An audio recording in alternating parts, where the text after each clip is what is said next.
আল্লাহ তাআলা পবিত্র কোরআন মাজিদে সিয়ামের লক্ষ্য তিনি সুস্পষ্ট করে দিয়েছেন। হে ইমানদারেরা, তোমাদের উপর রোজা ফরজ করা হয়েছে যেমনি ফরজ করা হয়েছিল অতীতের উম্মতের উপরে।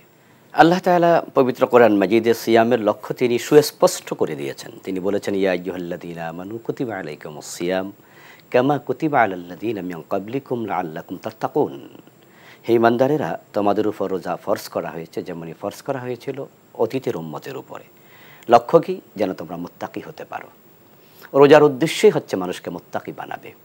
এজন্য যে ব্যক্তি রোজা রাখবে তাকওয়ার মানসিকতা নিয়েই যেন রাখে।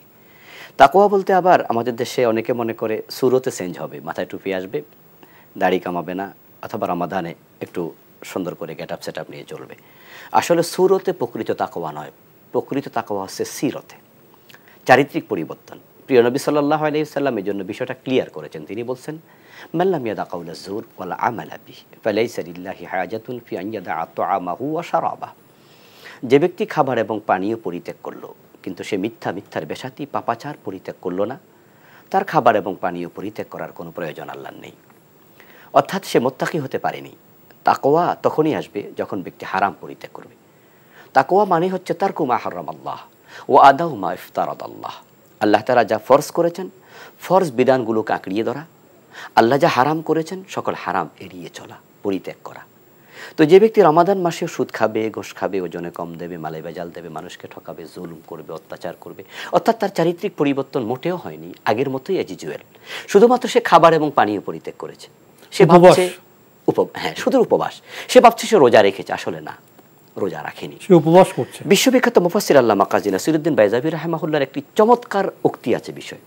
তিনি বলেছেন, লাইসাল মাকসুদ মিন শারঈয়াতিস সাওম নাফসাল জু'i ওয়াল আতশ বাল মা ইয়াতবাউহু মিন কাসরিশ শাহওয়াত ওয়া তাতবি'ন নাফসিল আম্মারা লিন নাফসিল মুতমাইন্না ফাইযা লাম ইয়াহসুল যালিক লা ইয়ানজুরুল্লাহু ইলাইহি নাজারাল কবুল। ওনার এই উক্তিটির বাংলা যে অনুবাদ সংক্ষিপ্ত সেটা হচ্ছে, যে ব্যক্তি ক্ষুধায় পিপাসায় কষ্ট পাবে এটাকে রোজা মনে করবে, আসলে শরীয়ত এই জন্য রোজা এই জন্য ফরজই করেনি, ফরজ করেছে নফসে আম্মারাকে কন্ট্রোল করতে শিখাবে।